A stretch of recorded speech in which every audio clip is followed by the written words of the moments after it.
जेव्हा खासदार बजरंग सोनावणे यांनी दिलेली 500 रुपयांची नोट अजित पवार नाकारतात त्याबाबतची आता बातमी। त्याचं झालं असं की बीडच्या सहकार भवनाच्या इमारतीचं भूमिपूजन पालकमंत्री अजित पवार यांच्या हस्ते झालं।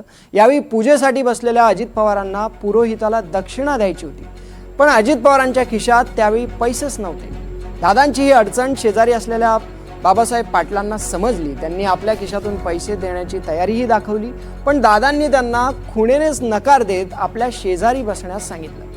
त्याच वेळी मागे उभे असलेले बजरंग सोनावणे यांनी आपल्या खिशातून 500 रुपयांची नोट काढत शेजारी असलेल्या अजित पवारांना देण्याचा प्रयत्न केला, पण अजित पवारांनी ती सुद्धा नोट नाकारली। त्यामुळे हिरमुसलेल्या बजरंग सोनावणेंनी पुन्हा ती नोट आपल्या खिशात ठेवून दिली। हा व्हिडिओ आता सोशल मीडियावर चांगलाच व्हायरल होत असून याची जोरदार चर्चा सुरू आहे।